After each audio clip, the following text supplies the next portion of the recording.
What is something you never realized about yourself until someone pointed it out?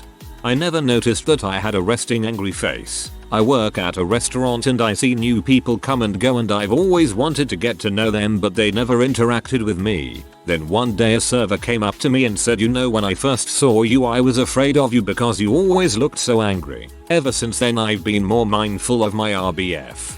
Same. A lot of people have told me they thought I was mean when they first saw me. Now they think the RBF is funny. It can be a gift though. When I was in retail I'd use it to make my line go quickly when we were packed. When thinking, I look around sometimes, usually distracted by something moving or just looking while thinking of a word. This part I knew. What I didn't know was when doing this, or looking back to the person I am talking to, one of my eyes does not track the same way. For example, if I'm looking back to the left where the person I am talking to is, my right eye moves from right to left seamlessly and smoothly. However, my left eye may do a sudden roll, look up, and then move to the left. I went to a neurologist a few years ago for an issue with numbness when I lift my arms above my head. I have an extra set of cervical ribs which put pressure on the carotid and a nerve, and he noticed it the second I introduced myself and asked about it. He said he wanted to take a look at it as well, but we never made it that far. Still kinda wonder what it is. I'm curious about what that is now. Please go back and update me. That I talk with my hands. The more I'm into the conversation the more I flail my hands around. I got conscious about it that every time I find myself lifting my hands mid-convo I just pause. Own it. When an acquaintance goes in for a hug, I awkwardly say, "Oh, we're hugging." Okay, every time. Didn't even notice until my husband pointed it out. Mayo, I'm gonna start using that. Every time I read those posts that are like unclench your jaw and relax your shoulders I realize that my jaw is clenched and my shoulders are tense. So unclench your jaw and relax your shoulders. Guys, why are you spying on me? After speaking, I sometimes end up repeating what I had previously said but by mouthing it silently. My sister is the only one who has pointed that out so she might just be messing with me. I used to do it. I just kinda grew out of it, but I still think about what I had just said and analyze if it was correct. Anxiety is a B. I don't finish my sentences. The last is implied. It's totally weird. My husband and kids pointed this out. I then notice that my siblings speak the same way. I sometimes do the same. Like, my mouth or rather my tongue is too lazy to say the rest of the sentence. So I say, "The dirt in the corner. Should I leave it or?" And just leave it at that. Sometimes people get frustrated and I get frustrated because I have to repeat the entire thing again and add the missing piece. My brothers and I do this. My sister doesn't. Someone called me the queen of leaving people on read, which was a shock. BC I didn't have a phone that did read receipts and I thought I annoyed everyone and they hated me and didn't like to hear from me. So, I thought I came off as needy and texting too much, annoying, not cold and distant. When I was still in high school, I could be very thoughtless and rude. I'd just say things without any thought of how they might make others feel. One day my brother came home from college and literally tackled me in the hallway outside my room, pinning me to the floor to inform me of this. I have no memory of what prompted his action. Probably something I said to one of my younger siblings, or his exact words, but it had a profound effect on my life. I didn't immediately do everything perfectly, but after a decade or so I finally figured things out. I still probably say things I shouldn't. Well, definitely, but far less often. Terry Tate, household linebacker. I open my click pens while whacking them against the area between my shoulder and my chest, and close it the same way. I don't know how or when this started, but my friend looked at me really weird when I first did it in front of her. I do the same thing but with my forehead.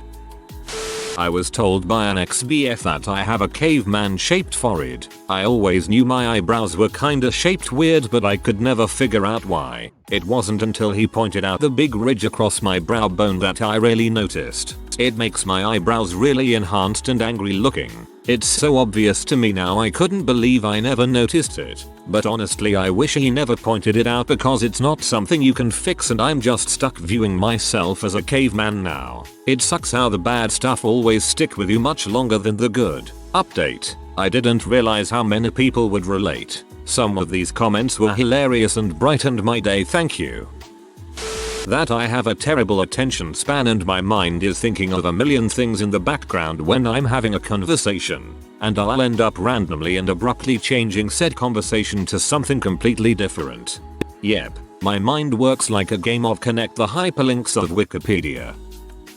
How I can get really passionate about something and dedicate 100% of my time to it, and then suddenly just say nope and never return to that idea. Like, I can't just keep things going on a slow and easy pace. It has to be everything or nothing at all. And once I'm done, then I'm done. Never looking back. Pretty annoying. My best friend, D. To a catchy tune. Another ADHD symptom. I didn't know I was experiencing hypomania till a friend confronted me. I have bipolar too, and while I'm always very aware depression when it's happening, it's hard to recognize when I'm on an upswing. Once it was pointed out though I was all, yeah, I guess I have been sleeping 2 hours per night all week, drained my savings on a new hobby, and I'm making plans to move across the country. I'm getting better at recognizing symptoms now, and meds help a lot. That I tend to interject things a lot while others are talking. The reality is, it's just me pinpointing all the details I remember about the story, but I didn't realize it was irritating until recently. Now I try to stay as silent as possible, and I haven't seen my friends in a while because of it. Try explaining that to your friends. Maybe they'll understand. Didn't realize this till I got told by my parents when I was a kid. When I concentrate really hard, mostly when playing video games, I subconsciously have my tongue out to the left. Me, too. My senior yearbook has a picture of me playing volleyball. I'm jumping up to spike a ball and my tongue is hanging out to the left. Had no idea I did that. My son does it too. I repeat things people say that I think are funny immediately after they say them. I think it's just me processing humorous things. I was told in college that it's really annoying. I realized I typically say it quietly as I laugh. Now I catch myself. Interesting thing, my husband does the exact same thing. I think it's endearing. My father does the exact same thing, but he'll phrase it like he was the one that thought of it, and has no idea he's doing it. Few months ago my so pointed out I don't actually do things for fun. I do stuff I enjoy to pass the time, but passing the time is always the goal, not the enjoyment. So that's probably gonna make a therapist richer someday. Now I'm not sure whether I do things to enjoy them or pass the time. That when walking alongside someone, I feel the need to have my arm slightly touching their arm. I don't know why I do this, but I can't seem to stop. Just full on hold their hand.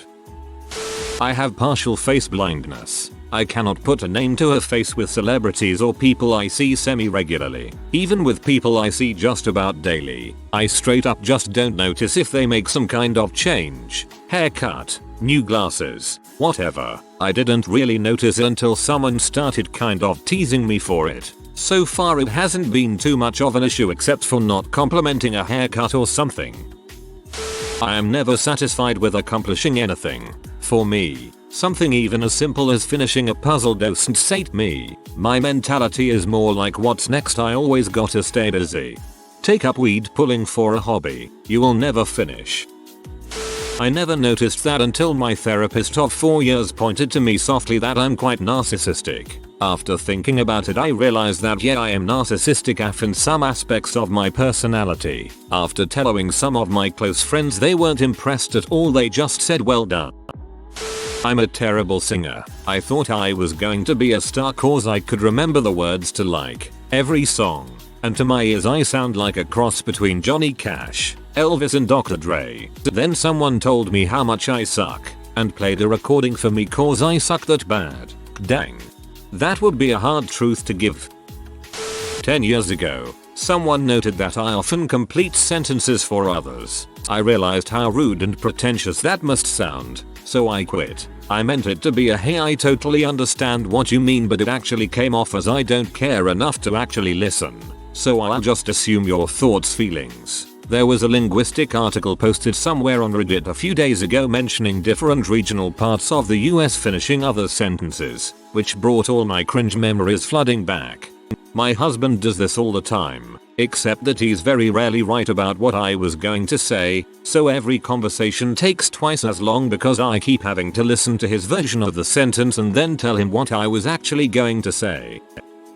When I'm focusing intensely on something, I have a serial killer or an angry looking face, and it makes people at work think twice before approaching me to ask anything. Was told by a co-worker when I noticed her step and then go back. I'm apparently very blunt and truthful when giving out advice. I often wondered why people kept asking me for advice when I clearly looked and sounded exasperated. Apparently it's because I slammed them with the truth in an effort to make them go away. I have a massive head. A few years ago I went to that slide at Stratford, London, the one near the Olympic Stadium, and they give you helmets for going down. They had to get an extra large one for me because none of the helmets would fit over my head. Now it just doesn't go away. Also apparently my accent is hard to pin down. Many think I'm actually Canadian or American when I speak. I actually am British with a New Zealand father.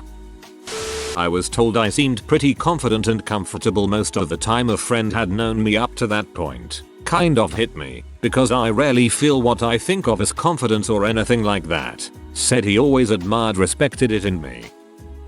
That my joints aren't normal. Turns out I have hypermobility but never realized it, as my parents and sister have it fully or some degree of it. It was only at the gym and my gym buddy and my trainer asked what the frick was wrong with my elbow. Turns out the inner elbow shouldn't face forward when leaning on a bench. I have this. I am super careful in the gym to never lock my joints or even extend them fully. It's made a positive difference in my injury rate. Now I understand. I don't speak, at all. It took my girlfriend telling me to say something about 20 times before I realized it. I can be silent for a whole conversation, release the occasional giggle, say goodbye, and leave. That I'm good at explaining stuff. I've always thought everybody was bored when I talked about a subject of my interest. Turns out they were just really focused on following. Just realized this when my girlfriend told me not to stop explaining, because she started to understand something her teachers failed to explain to her. I walk with a subtle limp. I never really noticed it, although I broke my foot in basketball. They say that it looks like I'm dragging my right foot instead of actually stepping. Apparently, when I play violin I suck my cheeks in like a fish. Watched myself in a mirror one day and sure enough, I do.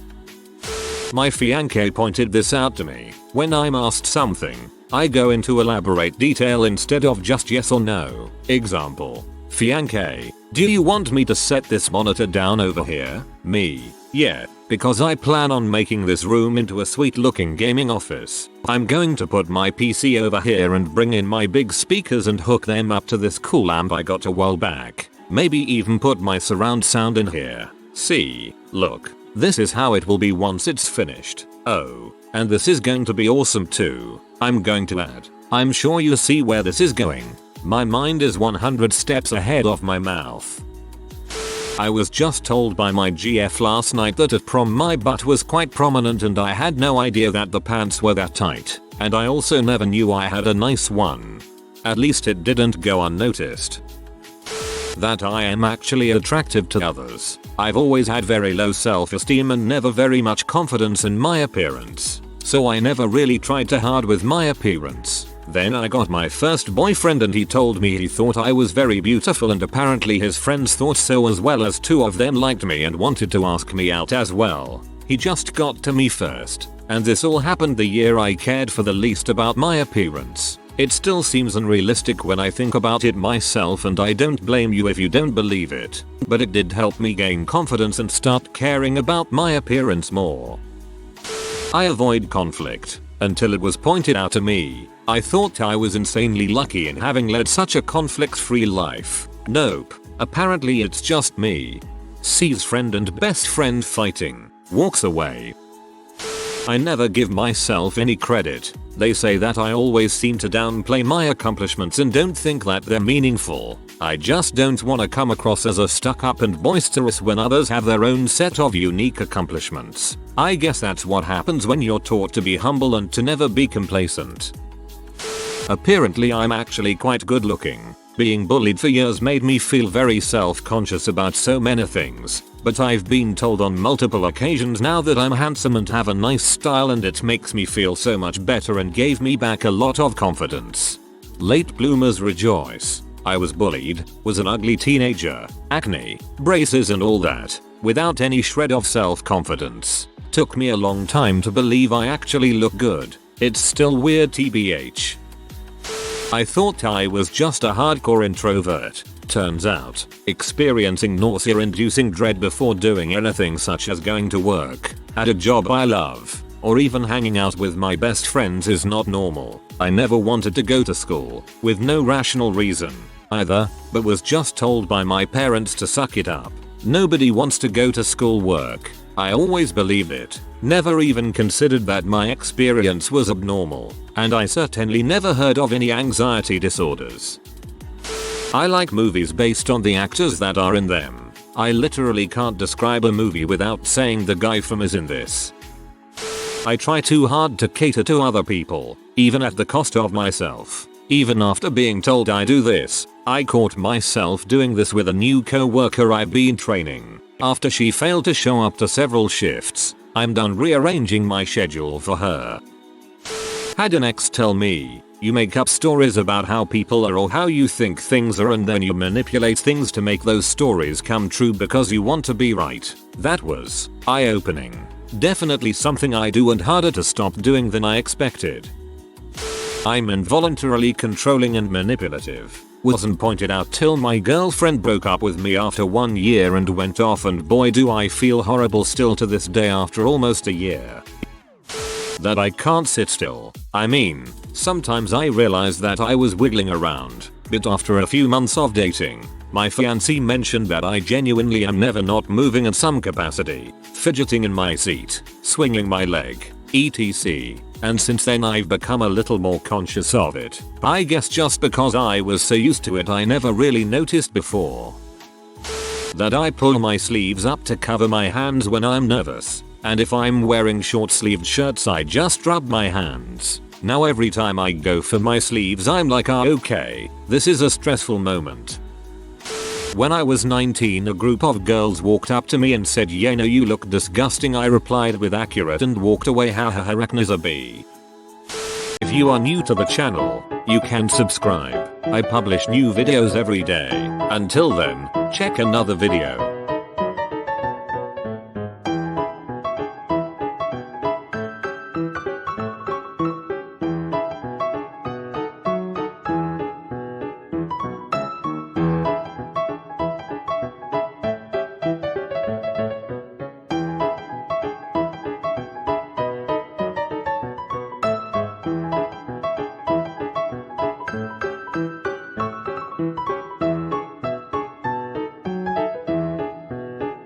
Bye for now.